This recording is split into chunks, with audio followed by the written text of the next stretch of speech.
প্ৰদ্যুৎ বৰদলৈ মোৰতো কোনো অবৈধ সম্পৰ্ক নাছিলে। তেওঁ এগৰাকী মহিলাক সন্মান কৰিব নাজানে। কিন্তু প্ৰদ্যুৎ বৰদলৈ ডাঙৰীয়া মই কম নেকি কিছুমান কথা নকওঁ দিয়ক। মিছা কথাৰে যদি বেলেগ ৰং সানিব বিচাৰে মই আপোনালোকৰ প্ৰত্যেকটো সঁচা কাহিনী জানো। আপুনি যিটো সুৰত কথা ক'বলৈ গৈছে এবাৰ গাটোত চিকুটি চাবচোন কিমানটা চিকুট আছে আপোনাৰ গাত। এইখন কোন মাষ্টাৰ মাইণ্ডজন লাজ পোৱা নাই নে বাৰু এইখিনি কথা ক'বলৈ? 15 দিনৰ আগত চাৰ্জশ্বিট উলিয়াইছে। এইবোৰ অভিযোগ হিমন্ত বিশ্ব শৰ্মা আৰু বিজেপিৰ এগেইনষ্টে আনিছে। কোনে আনিছে? ইমান চকুৰ লাজ নাই নে 72 বছৰীয়া এজন বৃদ্ধ হিমন্ত বিশ্ব শৰ্মা ভ্ৰষ্টাচাৰ বুলি কৈছে। আকৌ 15 দিনৰ পিছত একেজন মানুহ হয় হিমন্ত বিশ্ব শৰ্মাক একেবাৰে বিশ্বগুৰু বনাইছে। হিমন্ত বিশ্ব শৰ্মাক অতৰাই মুখ্যমন্ত্ৰী হোৱাৰ এটা ষড়যন্ত্ৰত লিপ্ত হৈছে আৰু মুখ্যমন্ত্ৰী তেওঁক পাতিব বুলি হিমন্ত বিশ্ব শৰ্মাই গম পোৱা নাছিলে, জইন কৰালে।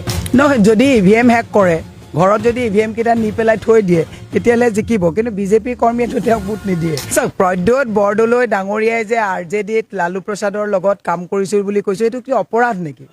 বহু মানুহে সমাজবাদী পাৰ্টি কৰিছে, বহুতে তৃণমূল পাৰ কৰিছে। মই 25 বছৰ বয়সত, এতিয়া মোৰ 52 বছৰ, আজিতকৈ কিমান 27 বছৰ আগৰ মই লালু প্ৰসাদ ডাঙৰীয়াৰ লগত যেতিয়া RJD কৰিছোঁ বুলি কৈছে তেতিয়া মই এজনী সৰু ছোৱালী আছিলোঁ। মই ৰাজনৈতিক সিদ্ধান্তই ল'ব পৰা নাছিলোঁ। আৰু তেওঁ যিটো সুৰত কৈছে প্ৰদ্যুৎ বৰদলৈ ডাঙৰীয়া 72 বছৰীয়া এজন বৃদ্ধ মানে বয়সস্থ মানুহ, তেওঁ এগৰাকী মহিলাক সন্মান কৰিব নাজানে। আৰু তেওঁ কিটো সুৰত ক'বলৈ গৈছে? প্ৰদ্যুৎ বৰদলৈ ডাঙৰীয়াৰ মই নকওঁ বয়সস্থ মানুহ, তেওঁ ব্যক্তিগত কথা মই বহুত জানো, মই নকওঁ কিন্তু, কাৰণ মই ব্যক্তিগত তেওঁৰ জীৱনৰ কথা। কিন্তু মোক তেওঁ যিটো কৈছে লালু প্ৰসাদৰ লগত কাম কৰিছিলে, এইবিলাক বিজেপি কোনোবা বহুতীয়া কিছুমানে তেওঁক চাগে কৈছে এইটো বৰ ডাঙৰ কথা। সেইটোতো মোৰ কাৰণে গৌৰৱৰ কথা যে যিখিনি সময়ত ৰাবৰি দেৱী মুখ্যমন্ত্ৰী আছিলে, তেওঁ ৰেলৱে মিনিষ্টাৰ আছিলে, 24-25 বছৰীয়া ছোৱালী এজনীয়ে নেশ্যনেল জেনেৰেল ছেক্ৰেটাৰী হৈ মই তেওঁৰ লগত কাম কৰাৰ সৌভাগ্য হৈছিলে, সেইটোতো মই গৌৰৱৰে কওঁ। মোৰতো কোনো অবৈধ সম্পৰ্ক নাছিলে। কিন্তু প্ৰদ্যুৎ বৰদলৈ ডাঙৰীয়া মই কম নেকি কিছুমান কথা নকওঁ দিয়ক, কাৰণ মই আপোনাৰ বৌক ভাল পাওঁ, আপোনাক চাৰিত্ৰ হনন কৰি মই বৌক অশান্তি দিব নিবিচাৰোঁ। কিন্তু এদিন ড্ৰয়িং ৰুমত দুইজনে বহি কথা পাতিবচোন। আপুনি যিটো লাইনত কথা ক'ব বিচাৰিছে মই সেইটো লাইনৰ মানুহেই নহয়। মোক সুধিব, বিজেপিতে সোধক, কংগ্ৰেছতে সোধক, মোক কোনো মেণ্টৰ নাই। মোৰ মেণ্টৰ মই নিজে আৰু ৰাইজসকল। আপুনি যিটো সুৰত কথা ক'বলৈ গৈছে এবাৰ গাটোত চিকুটি চাবচোন কিমানটা চিকুট আছে আপোনাৰ গাত। মই নকওঁ দিয়ক আপোনাক, বয়সস্থ মানুহ ক'বলৈ বেয়া পাওঁ। মই ইমান ৰোমান্টিকো নহয়। আকৌ প্ৰদ্যুৎ দাক মনত পেলাই দিছোঁ, মই বৰ ৰোমান্টিক মহিলা নহয়। প্ৰদ্যুৎ দাই মনত পেলালেই হ'ল, নকওঁ আৰু। নহয়, যদি ইভিএম হেক কৰে ঘৰত যদি ইভিএম কেইটা নি পেলাই থৈ দিয়ে তেতিয়াহ'লে জিকিব, কিন্তু বিজেপি কৰ্মীয়েতো তেওঁক ভোট নিদিয়ে। ৰাইজে নিদিয়ে, মাৰ্ঘেৰিটাৰ মানুহক ঠগি আহিছে। তেওঁ নগাঁৱৰ মানুহক ৰামঠগন দিলে 8 বজাত। 36 বছৰে প্ৰকাণ্ড এজন ধনী মানুহ বনালে কংগ্ৰেছে। 36 বছৰে ঘৰ চৰ সাজি প্ৰকাণ্ড হাই প্ৰফাইল বনোৱাৰ পিছত তেওঁ সকলোকে ৰামঠগন দি 1 বছৰ হিমন্ত বিশ্ব শৰ্মাই যে কৈছিলে ৰাজীৱ ভৱনত মোক খবৰ দিয়া মানুহ হিচাপে তেওঁ আৰু ভূপেন বৰাই কাম কৰিছিলে। গতিকে ৰাইজে এইবিলাক চাব। এইখন দেখুৱাই দিবচোন হিমন্ত বিশ্ব শৰ্মা কোন, কেমেৰাত ডাঙৰকৈ লওকচোন।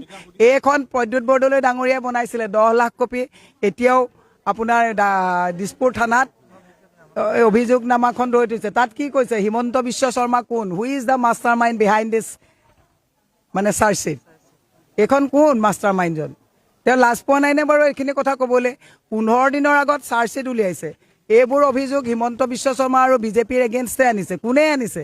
প্ৰদ্যুৎ বৰদলৈ। ইমান চকুৰ লাজ নাই নে 72 বছৰীয়া এজন বৃদ্ধ জ্যেষ্ঠ নেতাৰ? এইখন মিটিং মইতো আছোঁ, হয় আমি চাৰ্জশ্বিট বনাওঁতে ময়ো তেওঁ কমিটিত আছিলোঁ। মই কৈছোঁ যে চাৰ্জশ্বিট বনাইছোঁ, হয়। তেওঁ আকৌ চাৰ্জশ্বিট বনাই কৰাপ্টেড বুলি কৈছে, হিমন্ত বিশ্ব শৰ্মা ভ্ৰষ্টাচাৰ বুলি কৈছে। আকৌ 15 দিনৰ পিছত একেজন মানুহ হয় হিমন্ত বিশ্ব শৰ্মাক একেবাৰে বিশ্বগুৰু বনাইছে। এনেকুৱা মইতো প্ৰদ্যুৎ দাক একচুৱেলি এইখিনি কথা ক'বলৈ লাজ পাইছোঁ, ভাল পোৱা নাছিলোঁ। যে প্ৰদ্যুৎ বৰদলৈক দেখিলে বিৰাট হাই ফাই মসৃণ একদম টিপটপ থকা মানুহ নিচিনা লাগে। মানুহজন যে মনটো টিপটপ নহয়। মোক কৰা ব্যক্তিগত যিটো কটাক্ষ ইয়ে প্ৰমাণ কৰিলে তেওঁ যে অতি নিম্ন ৰুচি সম্পন্ন মানুহ। মই কিন্তু প্ৰদ্যুৎ দাৰ ব্যক্তিগত কথা কাহিনী মই বহুত জানো, কিন্তু মই নকওঁ, কাৰণ ৰাইজে ব্যক্তিগত কাহিনীবিলাক খোলাচা কৰিলে বেয়া পাব যে আপোনালোকৰ তাত এনেকুৱা কথাও চলে নেকি। মই নকওঁ প্ৰদ্যুৎ দাক, কিন্তু প্ৰদ্যুৎ দাক কৈছোঁ দ্বিতীয়বাৰ যদি আপুনি মোক যদি এনেকৈ মোৰ ব্যক্তিগত জীৱনত মিছা কথাৰে যদি বেলেগ ৰং সানিব বিচাৰে মই আপোনালোকৰ প্ৰত্যেকটো সঁচা কাহিনী জানো। এটা এটাকৈ ক'লে আপুনি দুখ পাব, বৌয়ে দুখ পাব। মই বৌক দুখ দিব নিবিচাৰোঁ। প্ৰান্তিকত মোৰ একদম ভাতৃ প্ৰত্ৰিম, মোৰ ল'ৰাৰ সমান। মই তাহাঁতক মনত দুখ নিদিওঁ। আপুনিও কিন্তু যাতে মোক মনত যাতে এনেকুৱা মিছা কথা কৈ পেলাই ইংগিত দিব নিবিচাৰিব। ইংগিত আপোনালোকে দিয়ে, মোক কোনো ইংগিত দিয়া কাহিনীয়ে জীৱনত নাই। দুৰ্ভাগ্যজনক কথা, এই যিটো ৰাজনীতি তেওঁলোকে কৰিছে এইটো একদম নিম্ন ৰাজনীতি কৰিছে। আৰু তেওঁ চবতছে শুনক, মই বিজেপিৰ কৰ্মীসকলক কৈছোঁ প্ৰদ্যুৎ বৰদলৈ ডাঙৰীয়াৰ পৰা সাৱধান থাকিব।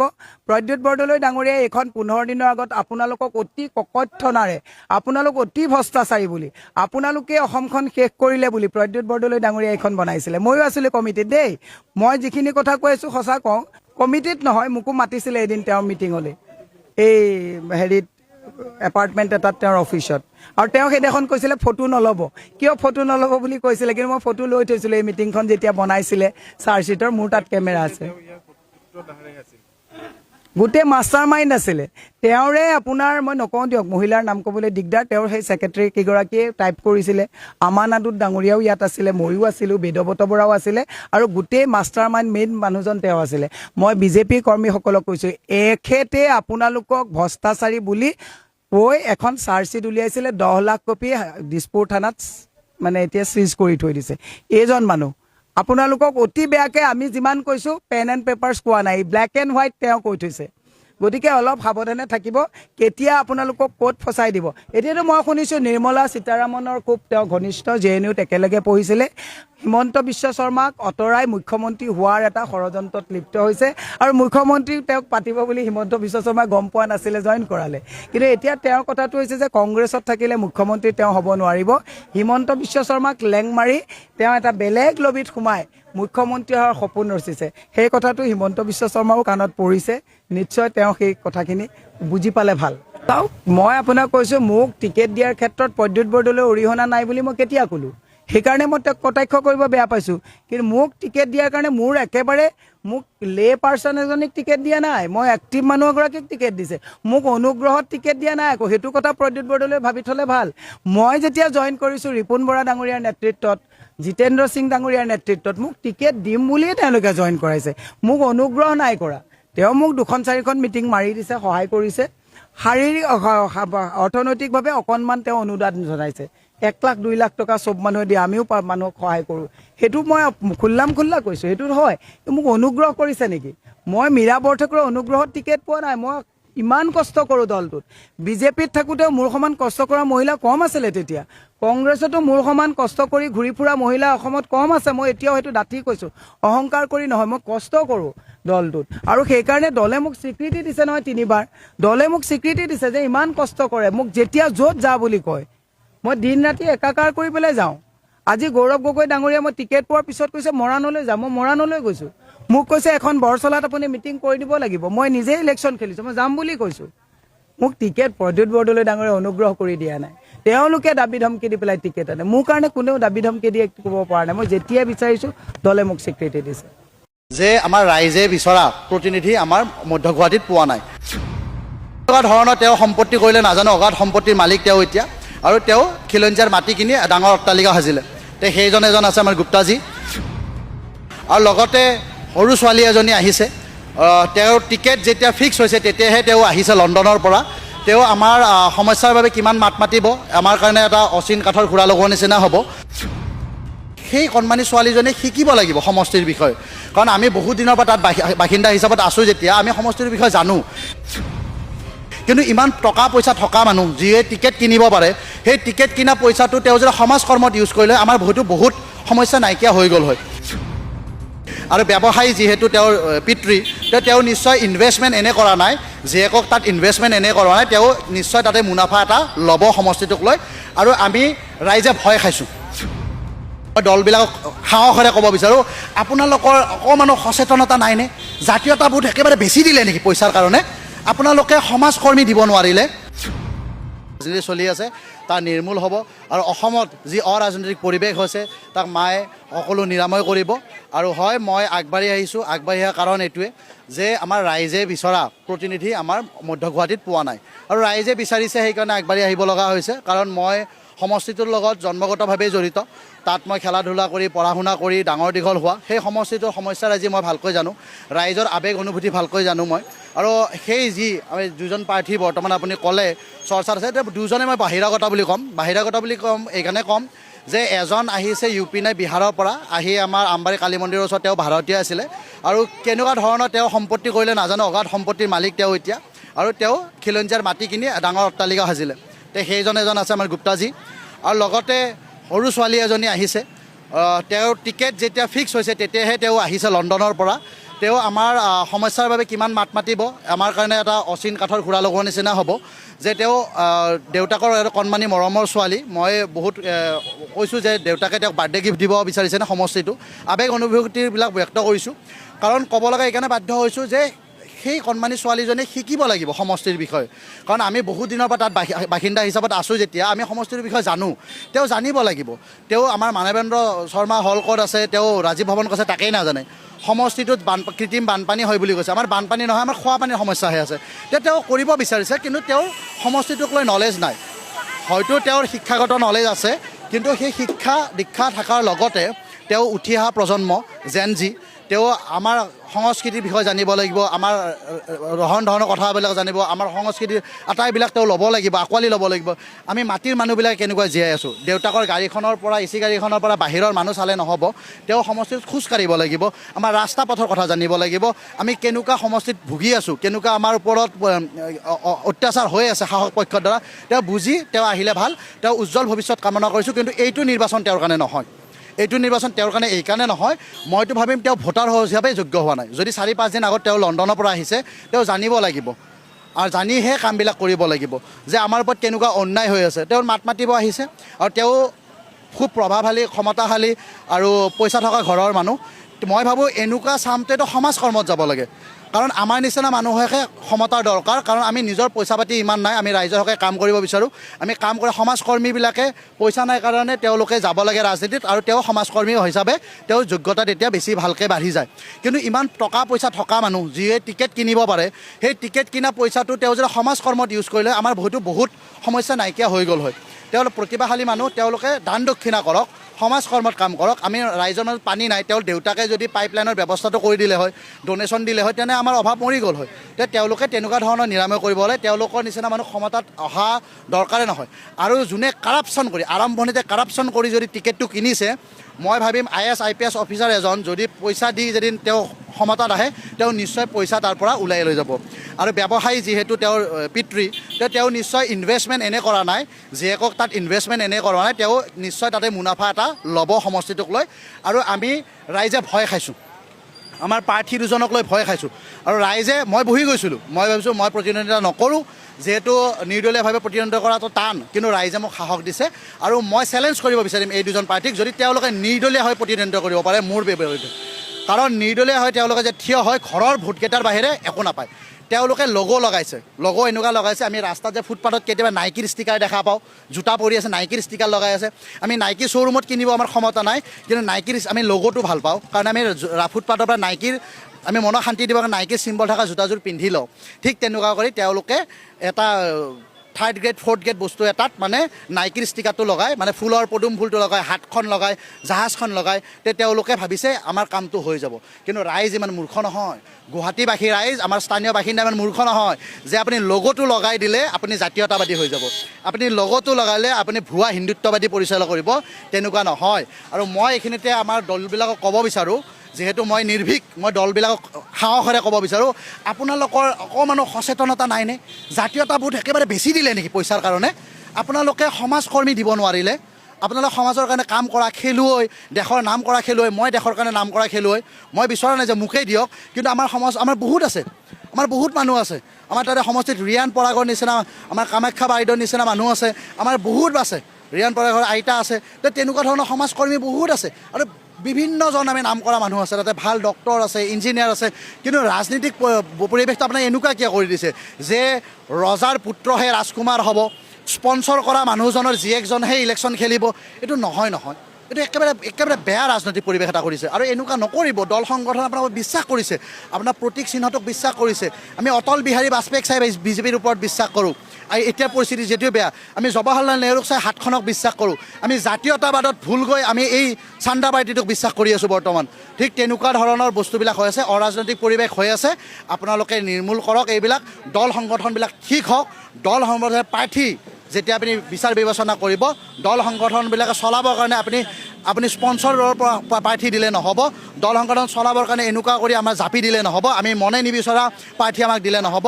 মই মাত মাতিবৰ কাৰণে ওলাই আহিছোঁ, হয়তো আগন্তুক দিনক মোৰ হয়তো টকা পইচা নাথাকি মই মাত মাতিব ওলাই নাহিব পাৰোঁ, কিন্তু মই উচিত কলিতা নাথাকিলেও আপোনাৰ মাজত সেই চেতনাটো ৰাখিব যে আপোনাৰ প্ৰাৰ্থীজন কোন হ'ব, আপোনাৰ নিজে বিচৰা প্ৰাৰ্থী আপুনি পাইছে নে নাই, আপুনি মাত মাতিব পৰা ক্ষমতা এটা আনিব। আৰু এই ধৰণৰ পৰিস্থিতি যদি হয় গণতন্ত্ৰ ধ্বংস হৈ যাব। অলৰেডি আমাৰ মাজত ভেদাভেদৰ ৰাজনীতি হৈছে। আমাৰ পুৰোহিত জনাবে আমাৰ এতিয়া ধৰ্ম নুবুজায়, আমাৰ ৰাজনৈতিক নেতাই ধৰ্ম বুজায়। আমি ৰাজনৈতিক নেতাৰ ধৰ্মত আমি পৰিচালিত। হিন্দুত্ববাদ এতিয়া আমাৰ বিজেপি নেতাকেইটাই বুজায়, তেনেকুৱা নহয়। হয়, আমি টকাৰ পৰিমাণ কিমান হৈছে এইটোতো আৰু বিজনেছ একাউণ্ট বা তেওঁলোকৰ একাউণ্ট চেক কৰিব যাব পৰা নাই, কিন্তু মই ক'ম আমাৰ 21জন আমাৰ 11জন আছিলে কংগ্ৰেছৰ পৰা প্ৰাৰ্থিত্ব বিচৰা, আটাইকেইজনে যোগ্য আছিলে, তেওঁতকৈতো যোগ্য আটাইকেইজনে আছিলে, মোতকৈ বহুত ছিনিয়ৰ আছিল, হয়তো মই যোগ্য নহ'ব কিন্তু মোতকৈ বহুত ছিনিয়ৰ আছিলে, মহিলা আছিলে, নেশ্যনেল লেভেলত মহিলা কৰ্মী আছিলে, আমাৰ ষ্টেট লেভেলৰ জেনেৰেল ছেক্ৰেটাৰী আছিলে, তেওঁলোকতকৈ বেছি লণ্ডনত পঢ়ি থকা কণমানি ছোৱালীজনী যোগ্য কেনেকুৱা কৰি হ'ল। আৰু জাতীয়তাবাদী পৰিষদে দিছে, জাতীয়তাবাদী কি যোগ্য মানুহ নাছিলে, ইমান কণমানি ছোৱালীজনীক যদি আমি দিওঁ ল'ৰাৰজৰ শাসন হোৱাটো একেবাৰে নিশ্চিত, ল'ৰাৰজৰ শাসন হ'ব। তেওঁ দেউতাকৰ গাড়ীখনত উঠি বহি ক'ত যাব, বিধানসভাত কি দেউতাকক লগত লৈ যাব, বিধানসভাত তেওঁ নিজে ভাষণ দিব। তেওঁ জেনজি ছোৱালীবিলাকে বহুত স্মাৰ্ট, আপুনি ছ'চিয়েল মিডিয়া ৰীল বনোৱা বা ইনষ্টাগ্ৰাম ফেচবুকত বহুত স্মাৰ্ট, কিন্তু তেওঁলোকক আমি মিলেনিয়াম, আমি ৰামায়ণ মহাভাৰতো দেখিছোঁ, আমি ধৰ্ম কৰ্মও জানো, আমি ফেচবুক ইনষ্টাগ্ৰাম টুইটাৰ চলাবও জানো, আমি মিলেনিয়াম, আমি ছিনিয়ৰ তেওঁলোকতকৈ, আমাৰ পৰা তেওঁলোকে শিকক, তেওঁ শিকি পেলাই আগবাঢ়ক ন বস্তুবিলাক, দেউতাকে শিকাওক, সমষ্টিটো বিশেষক, তেওঁ ওলাই আহক আমাৰ ৰাইজৰ মাজত, আমাৰ অভাৱ অভিযোগবিলাক কি আছে আমি তেওঁক বুজাওঁ। তেওঁ নুবুজাকৈ একদম পেৰাচুট লেণ্ডিং কৰি দেউতাকৰ পইচাৰ দ্বাৰা নহ'ব নহয়। আৰু তেওঁক আমি প্ৰাৰ্থিত্ব দিয়াৰ পিছত আমাৰ সমষ্টিটো ধ্বংস হৈ যাব, ল'ৰাৰজৰ শাসন হ'ব, সেই পাৰ্টিটোৱে চান্দা পাৰ্টিটোৱে চলাব বা দেউতাকে চলাব আমাৰ সমষ্টিটো, তেনেকুৱা নহয়। দেউতাকতো সমাজ কৰ্মত একোৱেই নাই, তেওঁ ইমান প্ৰতিভাশালী, ইমান টকা পইচা আছে, কোনখন স্কুলত তেওঁ দান দক্ষিণা কৰিছে মোক দেখাওক, কোনটো ৰাজপথত তেওঁ আমাৰ মন্দিৰ মছজিদত দান দক্ষিণা কৰিছে তেওঁ দেখাওক। তেওঁ আজিলৈকেতো একোৱে কৰা নাই, তেওঁ দেউতাকৰ নামটো লৈ আহিছে, তেওঁ দেউতাকৰ ব্যৱসায়ী হিচাপে পৰিচিত, তেওঁ নিজাতো একো সমাজকৰ্মী হিচাপতে একো যোগ্যতা একো অৰিহণাই নাই আমাৰ সমাজৰ কাৰণে, আমিতো কেতিয়াও দেখা নাই তেখেতক। অকল টিকেটখন কিনি ছোৱালীজনীক বাৰ্থডে গিফ্ট দিব বিচাৰিছে যে মোৰ ছোৱালী বিধায়িকা হ'ব, মোৰ বিজনেছ চলিব বা মোৰ ছোৱালীক বিয়া দিবৰ কাৰণে ভাল দৰা এটা পাম বা তেওঁৰ যোগ্যতা আহিব। তো তেনেকুৱা বস্তুবিলাক নহয়। আপুনি IPS অফিচাৰ IS অফিচাৰ এজন বিধায়িকা এজনে পইচাৰে কিনা বস্তু নহয়। আপুনি বুজক, আপুনি জ্ঞান বুদ্ধি থকা মানুহ বুজক, আপুনি আমাৰ নিচিনা উঠি অহা প্ৰজন্মক আপুনি দিয়ক, সহায় সহযোগিতা জনাওক। আপোনালোকে মই ভাবোঁ আজিও দিন আছে যে টিকেটটো উঠাই লওক, দি আমি একলগ হৈ যুঁজো, সমষ্টিবাসীৰ লগত আপোনালোকে আহক, যিহেতু সমষ্টিটো কাম কৰিব বিচাৰিছে আহক আপুনি, আমি একদম ৱেলকাম জনাম, আমি আপোনালোকৰ ছোৱালীক ভালকৈ শিকাম, আগন্তুক দিনত ভাল ৰাজনীতিবিদ বনাম। কিন্তু এইটো নিৰ্বাচন তেওঁৰ কাৰণে নহয়, তেওঁ বিধায়িকাটো বেলেগ, ভোটাৰ হোৱাৰ যোগ্যতা হোৱা নাই তেওঁৰ। তেখেত ভোটৰ অংকত ৰাজনীতি কৰাত সফল, কাৰণ তেখেতে ভাবে আমাৰ অসমীয়া মানুহ আমি অতি সহজ সৰল, আমাৰ ঘৰলৈ যেতিয়া বিধায়কজন বিয়া খাবলৈ আহে, সকাম খাবলৈ, তুলনি বিয়া সবাহ খাবলৈ আহে, আমি ভাবোঁ যে ইমান সহজ ল'ৰাজন আমাৰ ঘৰত আহি বিয়াখন খাই গ'ল। এই অংকটোতে তেখেতে বাৰে বাৰে নিৰ্বাচন জিকাত সফল হৈ আছে, কাৰণ অসমীয়া মানুহ অতিথি পৰায়ণ বুলি কওঁ নহয়, আমি মৰমেৰে সকলোকে আঁকোৱালি লওঁ। আৰু যেতিয়া বিধায়ক পদমৰ্যাদাত থকা এজন ব্যক্তিক ঘৰত তুলনি বিয়াও খায়, সবাহ সুধি সকলোতে আহে, ৰাইজে ভাবে যে ঘৰৰ ল'ৰা আপোন ল'ৰা। কিন্তু এজন ব্যক্তিয়ে যেতিয়া বিধায়ক হৈ বিধানসভালৈ যায়, তেখেত হ'ব লাগিব সেই সমষ্টিটোৰ প্ৰতিগৰাকী ৰাইজৰ কণ্ঠ, কাৰণ সকলো ৰাইজে গৈ বিধানসভাত সমষ্টিৰ উন্নয়নৰ হকে, সমস্যা সমাধানৰ হকে মাত মাতিব নোৱাৰে, ৰাইজে এজনকেই পঠায়। সেইজন ব্যক্তি হিচাপে তেখেতে বিধানসভালৈ গৈ ৰাইজৰ কণ্ঠ কিন্তু হ'ব পৰা নাই। ৰাইজৰ সমস্যা সমাধানৰ বাবে না তেখেতে মাত মাতিব পাৰিছে, না তেখেতে যুক্তি দৰ্শাব পাৰিছে, না তেখেতে প্ৰগতি উন্নতিৰ কিবা প্ৰকল্প আনিব পাৰিছে। গাড়ীৰ কাৰণে ভয় নকৰে।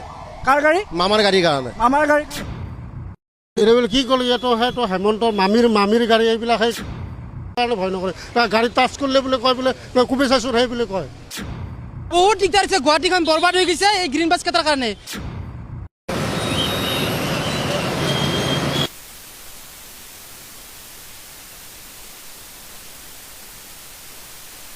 গুৱাহাটীত এতিয়া আটাইতকৈ অটপালি যদি বাঢ়িছে সেয়া গ্ৰীণ বাছৰ বাঢ়িছে, য'ত যেনেকৈ মন যায় তেনেকৈ ৰাখিব পাৰে গ্ৰীণ বাছসমূহ, কাৰোলৈ ভয় নকৰে। দাদা ইয়াত ষ্টপ কোনটো আছিলে, ইয়াত ষ্টপেজ কোনটো আছিলে আপোনালোকৰ? এইটো ইয়াত কোনটো বাছ ষ্টপেজ কোনটো? এইটো ষ্টপেজ। ৰাস্তাৰ মাজত আপোনালোকৰ বাছ ষ্টপেজটো কোনটো? ৰাস্তাৰ মাজত নহয়, এইটো আমাৰ কেমেৰাত ভিজুৱেল আছে দাদা, এইটো ষ্টপেজ। এইটো কোনটো ষ্টপেজ?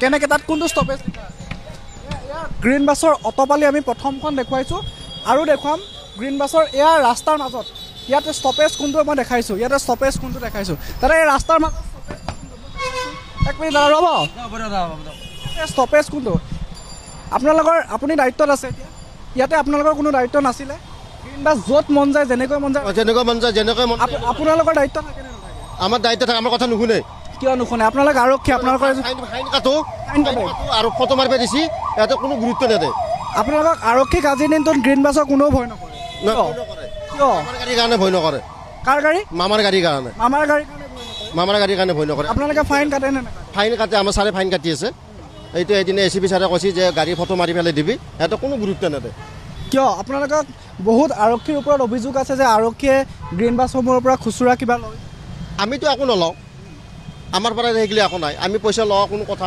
আহি নপৰে আমি পইচা নোখোজোঁ নলওঁ সিহঁতক যাবা দিওঁ সিহঁতক গুৰুত্ব নিদিয়ে খালি এটাই কথা কয় যে আমি সিহঁতৰ এটাই লেভেল মামাৰ গাড়ী আপোনালোকে নিজে দেখা পাইছে আমি কিমান কষ্ট কৰোঁ কিন্তু আমাৰ কোনো গুৰুত্ব নিদিয়ে আৰু পৰিৱেশ দেখুৱাম এই মুহূৰ্তত এইসমূহ বাছ আপুনি চাওক ৰাস্তাত তেওঁলোকে যাৰ য'ত মন যায় যেনেকৈ মন যায় তেওঁলোকে ৰাখিব পাৰে বেলেগ বাহনসমূহৰ কিবা অসুবিধা হৈছে বেলেগ মানুহৰ কিবা অসুবিধা হৈছে তেওঁলোকৰ কোনো ধৰণৰ মতলব নাই এই গ্ৰীণ বাছখন আপুনি চাওক আহি তেওঁলোকে য'তে মন যায় ত'তে ৰাখিব পাৰে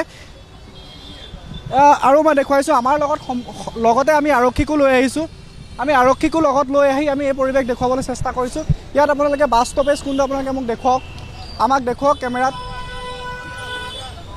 ইয়াতে বাছ ষ্টপেজ কোনটো ৰাস্তাৰ মাজত ক'ত বাছ ষ্টপেজ এইটো ষ্টপেজ আৰক্ষীয়ে কথা ক'লেও আপোনালোকে নুশুনে আমি আৰক্ষীক লগত লৈ আহিছোঁ কওকচোন আপোনালোকে কোনখিনি ষ্টপেজ যথেষ্ট ইয়াত অসুবিধা হয় এনেদৰে ৰাস্তাৰ মাজত য'ত মন যায় তেনেদৰে ৰাখিব পাৰে তেওঁলোকে কোনো ধৰণৰ আৰক্ষী কথাৰ গুৰুত্ব নিদিয়ে এই মুহূৰ্তত যথেষ্ট তেওঁলোকৰ ওপৰত গ্ৰীণ বাছে বহু সময়ত বহু দুৰ্ঘটনা সংঘটিত কৰিছে তাৰ পিছতো কিন্তু তেওঁলোকৰ কোনো ধৰণৰ এই মুহূৰ্তত আৰক্ষীৰ কথাকো আপোনালোকে গুৰুত্ব নিদিয়ে আৰক্ষীৰ কথা এই মুহূৰ্তত দেখুৱাইছোঁ যাৰ য'ত মন যায় যিখন গ্ৰীণ বাছৰ য'ত মন যায় এই মুহূৰ্তত আকৌ আপুনি দেখুৱাওক আমাৰ কেমেৰা পাৰ হোৱাৰ লগে লগে তেওঁলোকে ৰাস্তাৰ মাজত এনেদৰে ৰাখিব পাৰিছে ৰাস্তাৰ মাজতে তেওঁলোকে এনেদৰে ৰাখিব পৰা হৈছে এই মুহূৰ্তত সিহঁতৰ বহুত দাদাগিৰি সিহঁতে সিদিনা এটা বাইকৱালা এটাক মাৰিছে এই পৰিৱেশটো চাওক 2-3খন গ্ৰীণ বাছ এনেদৰে তেওঁলোকে জাপিব পাৰে লগত আৰক্ষী কিন্তু আছেই এই মুহূৰ্তত আৰক্ষী আমাৰ লগতে আছে আমাৰ কেমেৰাৰ কাষতে আৰক্ষী আছে গ্ৰীণ বাছখনে গ্ৰীণ বাছক যেতিয়াই আপোনালোকে ক'ব বহুত দুৰ্ঘটনা বহুত দিগদাৰ হৈছে গুৱাহাটীখন বৰবাদ হৈ গৈছে এই গ্ৰীণ বাছ কেইটাৰ কাৰণে এই এখন বাছ দিয়ে আৰু গুৱাহাটী বৰবাদ হৈ গৈছে এই মুহূৰ্তত দেখুৱাইছোঁ এই মুহূৰ্তত চাওক আপুনি ৰাস্তাৰ মাজত চাওক এই মুহূৰ্তত অকণমান কেমেৰাটো এইফালে ঘূৰাব লাগে সেইটো ৰাস্তাৰ মাজ তেওঁলোকৰ য'তে মন যায় তেনেদৰে গাড়ী ৰাখি দিছে আৰু এই মুহূৰ্তত এইখন চাওক ইয়াতে ক'ত সিহঁতে বাপেকৰ ৰাস্তা বুলি ভাবে আৰু গাড়ী ৰাখি দিয়ে কুত্তাৰ বাচ্চাহঁতে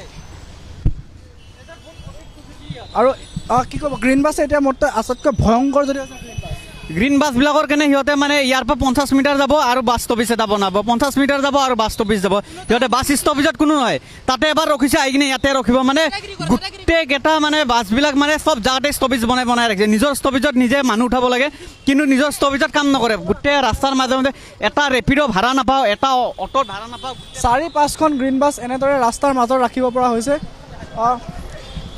ইয়াতে ষ্টপেজ কোনটো আপোনাৰ কওকচোন মোক ষ্টপেজ কোনটো ইয়াতে আপোনালোকৰ য'ত মন যায় তাত গাড়ী ৰাখিব পাৰে ষ্টপেজ কোনটো আপুনি এইখিনি য'ত ৰাখিছে তাত ষ্টপেজ কোনটো মই ৰাখা নাই নহয় কোনে ৰাখিছে আপোনাৰ ড্ৰাইভাৰ ৰাখিছে ড্ৰাইভাৰৰ লগত আমি কথা পাতিবলৈ চেষ্টা কৰিম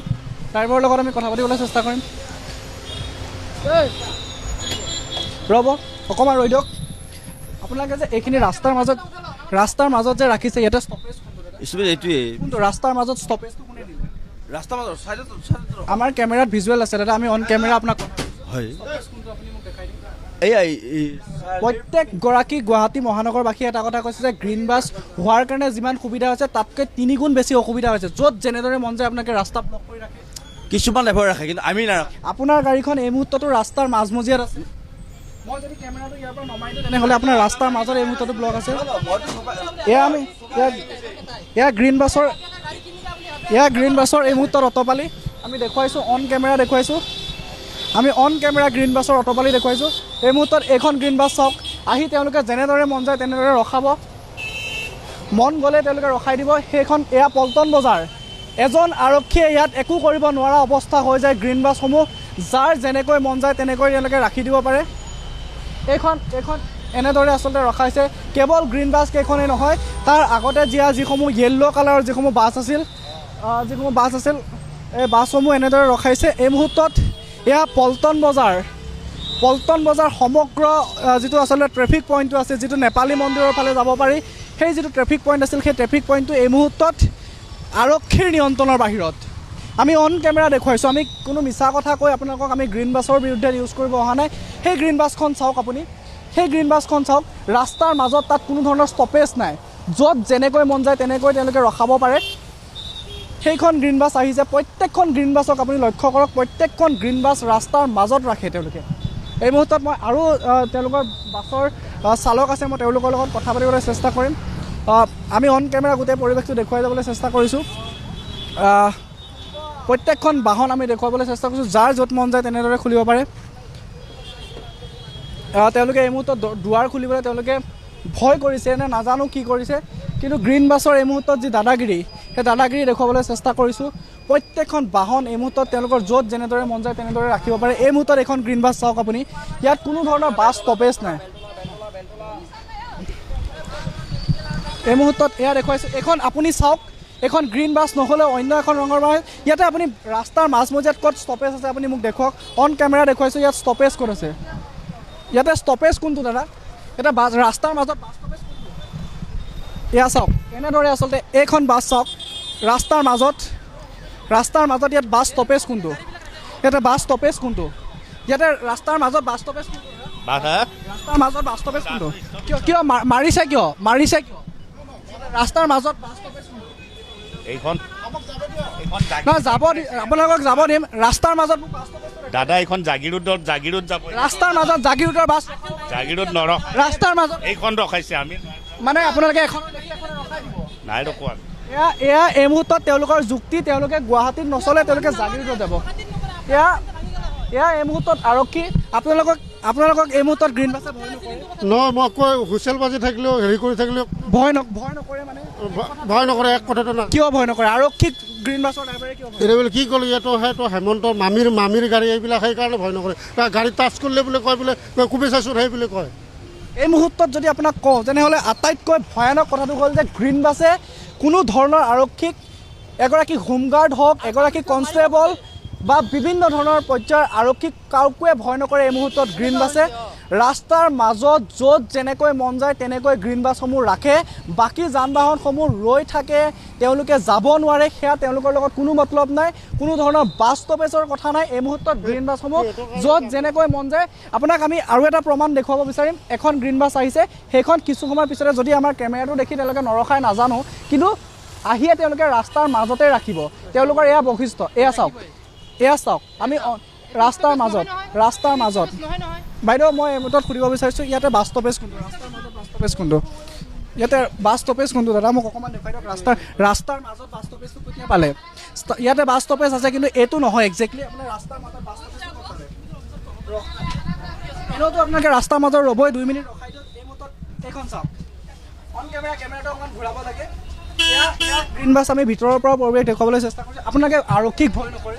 নিয়ম আপোনালোকৰ নাই? কি নিয়মৰ কথা কৈছে? কাম কৰি থাকক, কিছুমান নিয়ম আছে। ৰাস্তাৰ মাজত আপোনালোকৰ কাৰণে শখন গাড়ী আবদ্ধ হৈ পৰে কিয়? এই মুহূৰ্তত এয়া আমি অন কেমেৰা দেখুৱাবলৈ চেষ্টা কৰিছোঁ। আমি প্ৰথম খবৰে এই মুহূৰ্তত গ্ৰীণ বাছৰ সহায়ত দেখুৱাইছোঁ। আৰক্ষীৰ মন্তব্য লৈছোঁ আমি আৰক্ষীক। এই মুহূৰ্তত চাওক কেনেধৰণে গ্ৰীণ বাছসমূহ এই মুহূৰ্তত ৰাখিছে। তেওঁলোকে বেলেগ মানুহৰ কাৰোবাৰ অসুবিধা হয়,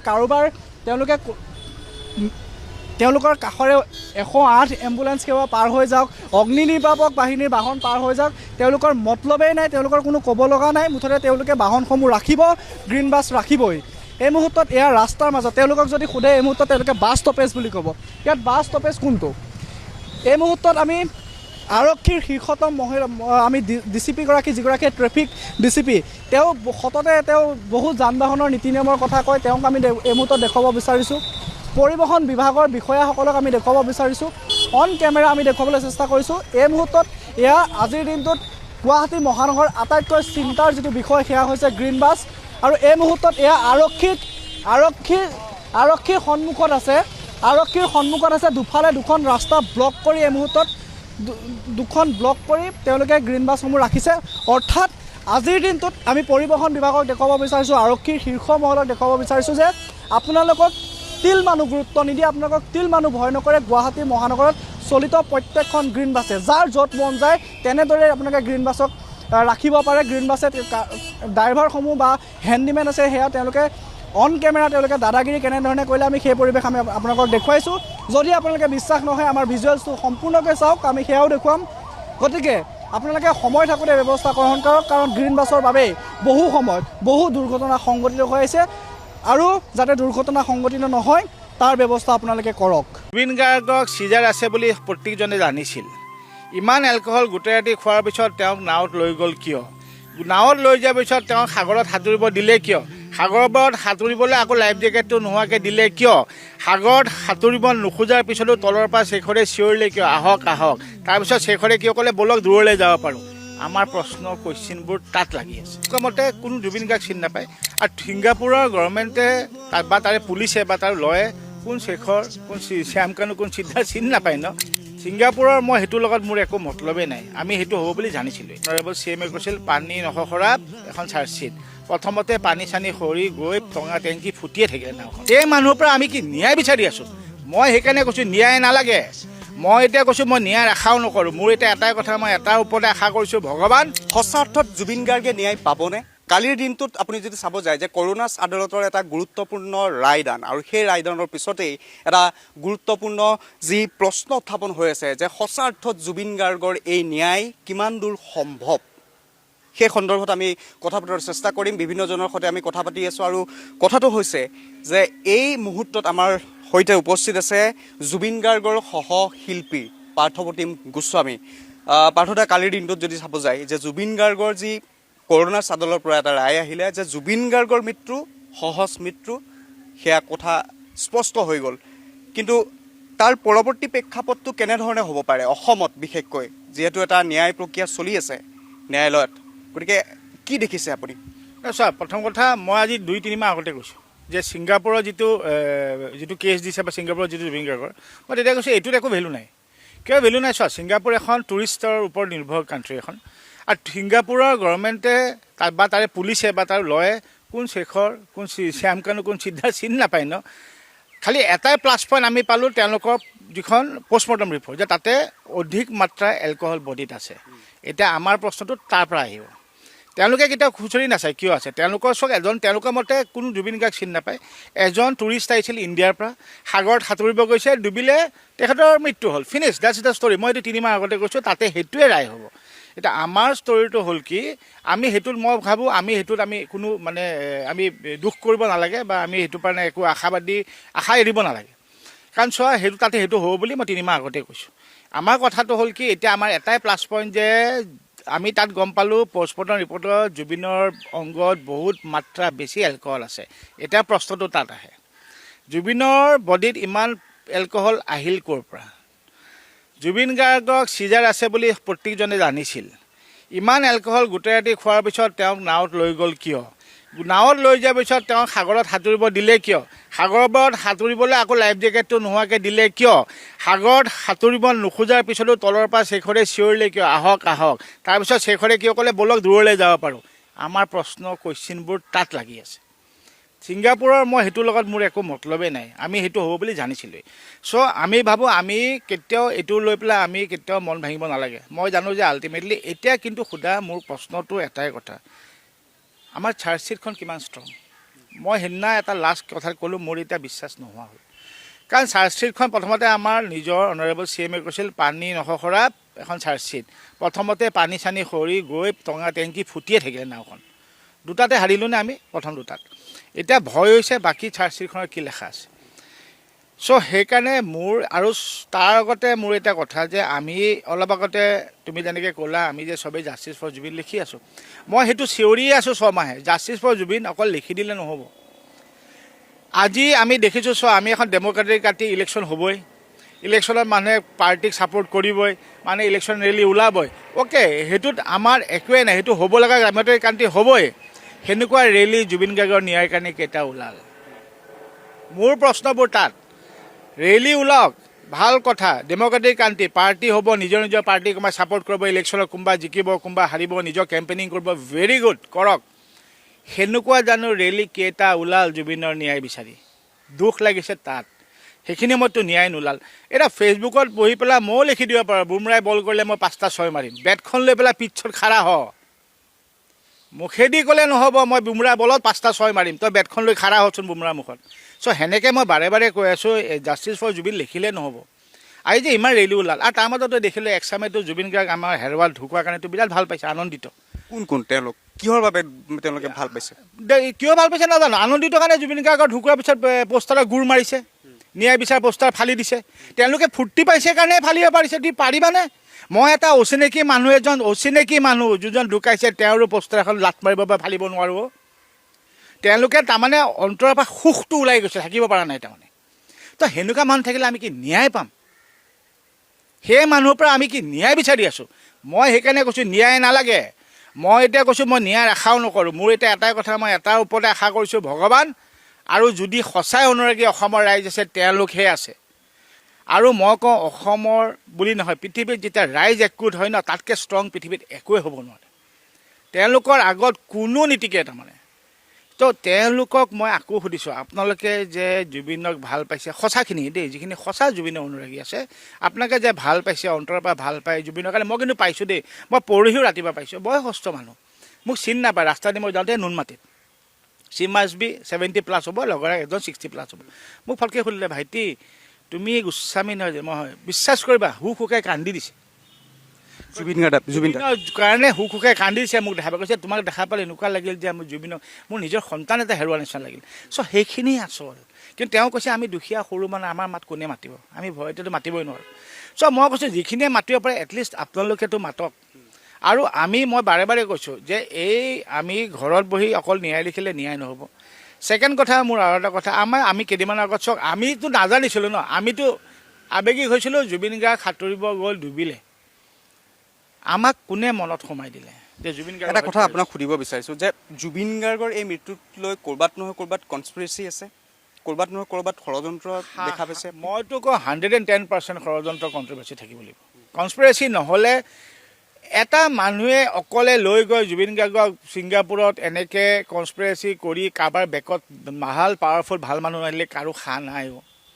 তুমি কাৰ লগত কথা পাতি আছোঁ? আমি কোনজন ব্যক্তিৰ কথা পাতি আছোঁ? জুবিন গাৰ্গ। মই নহয় ন যে আজি পাৰ্থ গোস্বামীক লৈ গৈ ক'ৰবাত মাৰি দিলে, আমাক ইজি মাৰিবলৈ। কিন্তু এইচব বস্তু, আৰু আমাক কোনে ক'লে যে জুবিন গাৰ্গৰ হত্যা হৈছে? আমাৰ অনাৰেবল CM কৈছে প্ৰথম, তেতিয়াহে আমি গম পালোঁ। তাৰপিছত চাৰ্জশ্বিটখনত SIT লিখি দিলে এই 4টা হত্যাকাৰী, তেওঁলোকক 35 ধাৰা নে কিবা লগাই দিলে। তাৰপিছত মোৰ কথা হ'ল কি, ইমানখিনি লাগি দিয়াৰ পিছত আমি চাৰ্জশ্বিটখনৰ ওপৰতে আশা কৰি আছিলোঁ, এতিয়া চাৰ্জশ্বিটখন দুৰ্বল। তাৰপিছত আমি শুনা পালোঁ যে আমাৰ অনাৰেবল CM কি ক'লে, জুবিন গাৰ্গক আমি ন্যায় দিম। চ' যিটো বস্তু মই তেতিয়াই কৈছোঁ, সেইটো কেনেকৈ হ'ব পাৰে? তুমি বা আমি ন্যায় দিব নোৱাৰোঁ, এটা ন্যায়ালয় এখন কোৰ্ট আছে। চ' সেইচব বস্তু মই ভাবোঁ এইচব বস্তু মানুহক ডাইভাৰ্চন কৰিবৰ কাৰণে। এইটো বস্তু ক'ব নাপায়, যিটো বস্তু নহয়। আজি কেতিয়াও কোনো মানুহে কাকো ন্যায় দিব নোৱাৰে। ন্যায় has to be given by the law and the court. So' how can someone say আমি ন্যায় দিম? চ' এইচব বস্তু মানুহক আমি ডাইভাৰ্ট কৰি আছোঁ বেলেগ বেলেগ ৰাস্তাত। চ' সেইচব কৰিব নাপায়। ৱাই যদি প্ৰথমতে কয় আমি ডেফিনেটলি এইটো কৰিছোঁ, এটা চাৰ্জশ্বিট হৈছে, SIT হৈছে, এটা ন্যায়ালয়ে দিব, ফিনিছ। এতিয়া সেইটো এটা কথা। ছেকেণ্ড কথা, এতিয়া মই দেখিছোঁ চাওক, বাকী কিছুমানৰ মইতো কওঁ এতিয়া এই হত্যাকাৰীকেইটা ওলাই দিয়ক ৰাইজক, হৈ গ'ল আৰু। আমি বহুত দেখিলোঁ, বহুত ৰখিলোঁ, বহুত শুনিলোঁ। এতিয়া যে এই যে ফাষ্টেগ আছে, ফাষ্টেগতো আমি আগৰ উদাহৰণ দেখিছোঁ না, 8 বছৰৰ ফাষ্টেগ চলি আছে। চ' ফাষ্টেগ কথা নহয়, যদি তাতে লিখি দিছে এইকেইটা হত্যাকাৰী বাছ খতম, এতিয়া মোক চাজা লাগে, সিহঁতক এতিয়া চেম্পাল লাগে। আৰু মই এতিয়া আকৌ এটা কথা কওঁতে মই একদম কৈছোঁ, আমাৰ এতিয়া তাতে দেখিলোঁ, বাকীজনেতো বাৰু নিজৰ বেল ৰিজেক্ট কৰিছে। এতিয়া প্ৰথমতে যেতিয়া আমাৰ গোটেই অসমৰ উকিলখিনিয়ে কৈছে যে আমি জুবিন গাৰ্গৰ এই হত্যাত কোনো আমি কেছ নলওঁ, তেতিয়া আমি চবকে হাতযোৰ কৰি ধন্যবাদ জনাইছিলোঁ। এতিয়া কিন্তু সেই হত্যাকাৰী এজন অমৃত প্ৰভাক বচাবলৈ আমাৰ অসমৰ উকিলে লাগি আছে, হ'লনে? এতিয়া মই এটা আকৌ কওঁ, তেওঁলোকক মোৰ প্ৰতি খং নাই দেই। সেই উকিলকেইজনৰ ডেফিনেটলি এইটো ব্ৰেড এণ্ড বাটাৰ, তেওঁলোকৰ এইটো প্ৰফেশ্যন, তেওঁলোকে কৰিব। কিন্তু তেওঁলোকে এটা কেছ এৰি দিব নোৱাৰিলেনে? অকল জুবিন গাৰ্গৰ ক্ষেত্ৰতো এৰি দিয়ক না। আৰু নহ'লে যদি তেওঁলোকে কয় যে নহয় য়েছ আমি এইটোৰ কাৰণে আমি এটা ফিজ লৈছোঁ, মই তেওঁলোকে যদি মানে মই তেওঁলোকক আকৌ ৰিকুৱেষ্ট কৰি কৈছোঁ, মই ৰিকুৱেষ্ট কৰিছোঁ, মোৰ খং উঠা নাই, যে দৰকাৰ হ'লে যদি আপোনালোকৰ টীম আছে, বহুত টীমৰ অলৰেডি পইচা পাতি হেৰি আছে, মই অসমৰ প্ৰত্যেকজন মানুহৰ ঘৰে ঘৰে ভিক্ষা কৰি পেলাই সেই ফিজটো তুলি তেওঁলোকক দি দিম। আপোনালোকে এই জুবিন গাৰ্গৰ হত্যাকাৰী বচাবলৈ প্লিজ হাতযোৰ কৈছোঁ চেষ্টা নকৰিব, প্লিজ চেষ্টা নকৰিব। মানে দুখ পাম আমি অসমীয়া মানুহ হৈ পেলাই, আমি অসমৰ কাৰণে যিটো জুবিনে সদায় জীৱনবোৰ অসমীয়াৰ কাৰণে ছেক্ৰিফাইচ কৰি দিলে, আৰু অসমীয়া মানুহৰ কাৰণে জীৱনটো গুচি গ'ল তেওঁ, আৰু তেওঁৰ হত্যাকাৰীক নবচাব। আৰু আপোনালোকৰ প্ৰফেশ্যন মই জানো, কিন্তু এটলিষ্ট এটা কেছ বাদ দিয়ক, এই জুবিনৰ হত্যাকাৰী নবচাব। আৰু এতিয়া মইতো ছিংগাপুৰৰ সেইকাৰণে কওঁ, ছিংগাপুৰৰ এইটো যিটো ৰিজাল্ট মোৰ কাৰণে একো শ্বকিং নহয়, মই এইটো 3 মাহ আগতে কৈছোঁ এইটোৱে হ'ব। কিন্তু কথাটো হৈছে যে ইয়টত থকা যিবোৰ প্ৰৱাসী অসমীয়া আছিলে তেওঁলোকে গোটেই স্বতঃস্ফূৰ্তভাৱে কথাখিনি দেখিছিলে, কি হৈছিলে কি নাই হোৱা, জুবিন গাৰ্গৰ কোন সময়ত উশাহ বন্ধ হৈছিলে, কোন সময়ত কিমান সময়ৰ পিছত CPR দিয়া হৈছিলে, গতিকে এই কথাখিনিতো তেওঁৰ চাক্ষুষ দৃষ্টিৰে তেওঁলোকৰ গোটেইখিনি আছিলে। মইতো সদায় কৈছোঁ চা, জুবিন গাৰ্গৰ হত্যাকাৰী বা হত্যা কেনেকৈ ন্যায় হ'ব? হু ইজ দ্য উইটনেছ? আমি 360টা উইটনেছ আছোঁ, আমি গুৱাহাটীৰ উইটনেছে, আমি জুবিন গাৰ্গে পুৰি এখন খাইছে সেইটোৰ উইটনেছে আছে, কোন কমিটিৰ পৰা কোনে পইচাৰ ক্ষেত্ৰখিনি, পইচা নালাগেও, জুবিন গাৰ্গে নাই এতিয়া, পইচাখিনি লৈ কাক কি কোনে কি খাব এতিয়া? আমাৰ কথা হ'ল কি, এতিয়া আমি একদম চিম্পল, মই কৈছোঁ মইতো উকিলো নহয়, মই একো ইমান একদম ডাঙৰ এজন কোনোবা হেৰিও নহয়, কিন্তু ময়ো জানো উইটনেছ নহ'লে একো কেছ নহয়। জুবিন গাৰ্গৰ হত্যা হোৱা সেইখিনি সময়ত এট দ্য প্ৰেজেণ্ট হোৱা মানুহখিনি কোন? নাৱত থকা মানুহখিনি, তেওঁলোক জানো উইটনেছত আছে? এজনো নাই। তেওঁলোকক মাতিলে গোটেইকেইজনো নাহিলে, হাঁহি হাঁহি আহিলে, হাঁহি হাঁহি গুচি গ'ল। নাও টেল মি, জুবিন গাৰ্গৰ হত্যাৰ সময়ত সেইখিনি সময়ত কি হৈছিলে, উইটনেছখিনি কোনে দিব? সেই উইটনেছখিনি কোনে দিব? তাৰমানে সেইকেইজন মানুহক আজি তেওঁলোকে যি কৈছে কোৰ্টত, সেই কোৰ্টে সেই শুনিছে। মইতো সেইদিনা গম পাইছোঁ জুবিন গাৰ্গৰ বডিত ইমান % এলকহল আছে, তেওঁলোকে বোলে লাষ্ট কোৰ্টত 5জনে কৈছে জুবিন গাৰ্গে মদেই খোৱা নাছিল। এতিয়া মোৰ প্ৰশ্নটো হ'ল কি, তেওঁলোকে সেই থকা 16জনৰ 5জনে কৈছিল জুবিন গাৰ্গে মদ খোৱা নাছিল ৰাতিপুৱা, তেনেহ'লে এতিয়া কোনটো ভুল? তেওঁলোক ভুল নে পষ্টমৰ্টম ৰিপৰ্টটো ভুল ছিংগাপুৰৰ? মোৰ কুৱেশ্যনবোৰ তাত আছে। যদি ছিংগাপুৰ ইমান টাইট, তেওঁলোকে কৈ দিলে 5জনে জুবিন গাৰ্গে মদ খোৱা নাই, তেনেহ'লে পষ্টমৰ্টম ৰিপৰ্টত কেনেকৈ ইমান % ওলাল? চ' এই বস্তুটো শুনি পেলাই নালাগে জানো গোটেই এটা বনাই থোৱা, ইয়াতে কনস্পিৰেচি এটা বনাই থোৱা ষ্টৰী, আমাক ডেইলি এটা মানে সৰু সৰু জলকীয়া বম এটা মাৰি আছে, আমি সেইটোকে ফূৰ্তি পাই আছোঁ, আজি ভাল হ'ব নেকি, নহয় কালি দেখোন নাই, বমটো নুফুটিল। চ' আমি সেই আশাতেই জীয়াই আছোঁ। সেইকাৰণে মই কওঁ, এতিয়াও কৈ আছোঁ, প্ৰেজেণ্ট মুভমেণ্টত থকা মানুহগৰাকী যদি নাহে, জুবিন গাৰ্গৰ হত্যাৰ কোনো কেছ নোলায়, কোনো এটা এই দোষীকেইটা চব মুক্তি হৈ যাব। সেইকাৰণে এই 15জনক আহিবই লাগিব, 15-16জন যি আছে তেওঁলোকে একজেক্টলি ক'ব লাগিব। আৰু মোক এতিয়া এটা কোৱা, ছিংগাপুৰে কি ক'লে? জুবিন গাৰ্গৰ যিটো ৰিপৰ্ট প্ৰথমতে দিছিল ড্ৰাউনিং, সেই ভিডিঅ'টো ক'ত? আমিতো ড্ৰাউনিং ভিডিঅ'টো দেখা নাই, তহঁতে বাকীকেইটা ভিডিঅ' দিছে, ভিডিঅ'টো কিয় দেখা নাই? জুবিন গাৰ্গৰ আমি প্ৰথমবাৰ বাৰে বাৰে কৈ আছোঁ, এতিয়া তাতো আমি নাজানো কোনটো ফাৰ্ষ্ট ভিডিঅ' ছেকেণ্ড ভিডিঅ'। কিন্তু এবাৰ আমি লাইফ জেকেট পিন্ধি সাঁতুৰি থকা দেখা পালোঁ, এবাৰ লাইফ জেকেট নোহোৱাকৈ শেখৰে যে লৈ গ'ল বহুত দূৰলৈকে, সেইটোতো ঠিকে, আহি পেলাই জুবিনে ধৰিছে লাষ্টত নাওখন। এতিয়া ঢুকুৱা ডুবোৱা ভিডিঅ'টো ক'ত? এতিয়া জুবিন গাৰ্গে সেই নাৱত পানীত ডুবালে নে তহঁতে পাৰলৈ আনি পেলাই টিপি পেলাই মাৰিলি? Prove it. তহঁতে যে ইমান কৈ আছ প্ৰুভ কৰিব লাগে, প্ৰুভ ইট নাও, ৱেৰ ইজ দেট ভিডিঅ'? মোৰ সেইটো কথা। আৰু ছেকেণ্ড কথা, ভিডিঅ'বোৰ যোনে দিনা জানি কৰি আছিল, কোনে কাক দিছিল? সেই মানুহটো কোন? চ' মই যদি who is the culprit? Who is the culprit? Who has given the video' to the public? পাব্লিকত ভিডিঅ'বোৰ ৰিলিজ কোনে কৰিছে? সেই মানুহটো কোন? মানুহ মতাই হওক মাইকী হওক কোন হয়? ছেকেণ্ড কথা, চোৱা, আজি তুমি যদি এজন মানুহ মাৰ্ডাৰ কৰিছা, তোমাৰ মাৰ্ডাৰৰ ৱেপনটো মই লুকাই থৈছোঁ বা ভিডিঅ' লুকাইছোঁ, মই সমানে দোষী। কিন্তু তোমাৰ যদি ফাঁচি হয়, মোৰো ফাঁচি হ'ব লাগিব। তে মোৰ নামেই নাই যে। তুমি আৰু অমৃত প্ৰভাই প্ৰথমতে কৈ দিছিল যে ভিডিঅ'কেইটা মই দি দিছোঁ, কাক দিছ? কোনে ভিডিঅ'কেইটা শ্বেয়াৰ কৰিছে? চ' সেই মানুহখিনি নাই। নাৱত থকা at the heat of the moment যিখিনি আমাৰ জুবিন গাৰ্গ হেৰালোঁ, সেই মানুহকেইজন নাই। এতিয়া মই আৰু পৰিয়ালটোৱে তাতে কি জুবিন গাৰ্গৰ হত্যাৰ ওপৰত আমি উইটনেছ দিম? চ' এইটো এটা হাঁহি উঠা কথা হৈছে নাই? চ' মই কওঁ, এতিয়া SIT হওক, এই চাৰ্জশ্বিটে হওক, মোৰ এতিয়া একোৱেই বিশ্বাস নোহোৱা হ'ল। যেতিয়া প্ৰথমতে এই যে পানী ফেক্টৰী খুলি গ'ল, শ্যাম কানুৰ একাউণ্ট খুলি গ'ল, তাৰপিছত মোৰ 1% এতিয়া বিশ্বাস নাই। মই সেইকাৰণে এতিয়া কওঁ, যদি ভগৱান সঁচাকৈ আছে, এই ভগৱান নিচিনা মানুহ এজনক তেওঁৱে ন্যায় দিব পাৰিব। আৰু অসমৰ ৰাইজ যদি এতিয়াও সঁচাই কেইজনমান আছে, আৰু মই জানো আছে, মই নিজে পায়ো আছোঁ। তাৰ মাজত দুই এটা ফূৰ্তি পোৱা মানুহ দুই এটা সদায় ওলাব, অসুৰ সদায় ওলাব। সেই মানুহখিনিয়ে এতিয়া সেই ফেচবুকত লিখি থাকিলে অকল নহ'ব। তাৰমানে যেনেকৈ আমি সেই নাচি নাচি এতিয়া ওলাইছোঁ হাজাৰ হাজাৰ মানুহ ইলেকশ্যনত, তেনেকৈ আমি খঙে খঙে ওলাওঁচোন জুবিন গাৰ্গৰ ন্যায় বিচাৰি। সদায় চব বস্তু ৰাইজে ঘূৰি গৰিমাৰ গাত বা আমাৰ গাত পেলালে নহ'ব। তাৰমানে এই ঘৈণীয়েকজনী, কাৰণ জুবিন গাৰ্গ সকলোৰে আছিলে, অসমবাসীৰ প্ৰত্যেকজন মানুহৰে জুবিন গাৰ্গ আছিলে। জুবিন যেতিয়া ঢুকাই চবেই কি কৈছে, এনেকুৱা লাগিছে যে প্ৰত্যেকটো অসমীয়া মানুহৰ ঘৰত এজন সন্তান ঢুকাল। আৰু জুবিনে জীৱনটোৱে প্ৰত্যেকটো অসমীয়া জুবিনে সদায় নিজে কৈ গৈছিল। কিন্তু মই কোনো ধনী মানুহ, কোনো ডাঙৰ পলিটিকেল মানুহৰ লগত মই কেতিয়াও নাথাকোঁ। মই সদায় অসমীয়া নিজৰ মাটিত থকা মানুহখিনিৰ লগত মই থাকিম। তেওঁলোকক মোক লাগে, মই তেওঁলোকৰ হৈ সদায় থাকিম। আজি আপোনালোক ক'ত? আপোনালোক আজি ক'ত? যিজন মানুহে জীৱনটো আপোনালোকক দিলে, কিমান ডাঙৰ ডাঙৰ ছেক্ৰিফাইচ কৰিলে, আজি আপোনালোক কিয় নাই? আজি আপোনালোকে এতিয়া ৰ'দত ওলাই পেলাই, মোৰ প্ৰশ্ন, আপোনালোকে ৰ'দত ওলাই যদি অলপ এটা কোনোবা এজন মানুহক জিকিবৰ কাৰণে এটা কেম্পেইনিং পাৰ্টি ভাল পাইছে, কৰিব পাৰিছে, খুব ভাল কথা, কৰক। তেনেকৈ জুবিনৰ ন্যায়ৰ কাৰণেও এদিন ওলাই আহকচোন, তেনেকৈয়ে ওলাই আহক এদিন। আপুনি যদি তাতে দুঘণ্টা এদিন ৰ'দত খোজকাঢ়িব পাৰিছে, এই জুবিনৰ কাৰণে এদিন দুঘণ্টা খোজকাঢ়ি দিয়ক। কিন্তু সেইবোৰ বস্তু মই ক'লেতো নহ'ব। আমিতো সেই সৰু সুৰা এটা মানুহ ন, সেইটো নিজেই বুজি পাব লাগিব নিজৰ বিবেকটো, যে আমি কি কৰিলোঁ, তাৰমানে কাক হেৰালোঁ আৰু কেনেকৈ হেৰালোঁ, কিয় হেৰালোঁ। জানিব জানো কাৰো ইচ্ছা যোৱা নাই যে? এতিয়াও জানো সঁচা জানো জুবিন গাৰ্গ কেনেকৈ ঢুকাইছে? আমাক কৈ আছে কাৰণে। এতিয়া চোৱা, এটা চিম্পল কথা, জুবিন গাৰ্গৰ নাৱত যদি তাতে পানী খালে, বুজি ল'লোঁ, বিশ্বাস কৰিছোঁ। তাৰপিছত নাওখনৰ পৰাতো জুবিন গাৰ্গৰ লগালগ হস্পিটেল অহা নাই, 1 ঘণ্টা 1.5 ঘণ্টা তাত পৰি আছে। কিন্তু সেই কথাখিনি ওলাইছে জানো? সেই 1-1.5 ঘণ্টা ওলাইছে জানো? আৰু এখন ছিংগাপুৰৰ নিচিনা ষ্ট্ৰিক্ট কাণ্ট্ৰি, ছিংগাপুৰৰ নিচিনা জেগাত জুবিন গাৰ্গক লাইফ জেকেট নিপিন্ধাকৈ পানীত নামিবলৈ নাৱৰ মানুহখিনিয়ে কিয় দিলে? ডোণ্ট ইউ থিংক তাতো কিবা এটা সোমাই আছে? তাতো জানো কিবা এটা কনচিকুৱেঞ্চ নাই? আমিওতো গৈছোঁ এখন দুখন বাহিৰৰ কাণ্ট্ৰিত, আমিওতো দেখিছোঁ তাত মানে ইউ আৰ তলত মানে তলত, তাত আৰু আমি দাদা দিয়ক নাই, এই চব ছিষ্টেম নাই। তো ইমান ডাঙৰ এখন ইয়থত, ইমান ডাঙৰ প্ৰফেচনেল ইয়থত ইমান মানুহ থাকোঁতে তাৰে কেপ্টেইন বা তাৰ এমপ্লয়ীখিনিয়ে তাক যাব দিলেনে? তাৰপিছত চাবা আৰু এটা কথা, সদায় মোৰ মানে কৈছোঁ খং উঠি থাকে, যেতিয়া সেই শেখৰে মাতিছে তাক, বলক বলক, জুবিনে এতিয়া সাঁতুৰি গৈ আছে, নাৱৰ দুজনমানে কৈছে পাৰিব জানো? সেইখিনি মই ছাইডৰ পৰা এখন কায়েক লৈ পেলাই সিদ্ধাৰ্থ আছে, দেখিছানে? তেতিয়া কৈছে যোৱা আগুৱাই যা। সিদ্ধাৰ্থ এতিয়া কি কৈছে? নালাগে। হাতখন চাবা ভিডিঅ'কেইটা, তোমালোকেতো আৰু ভালকৈ দেখা পাবা, তোমাৰ তাত আছে। তেতিয়া এই নাৱৰ পৰা এজনে কৈছে এই তালৈ যোৱা আগুৱাই যা, ই পাৰিব নাই।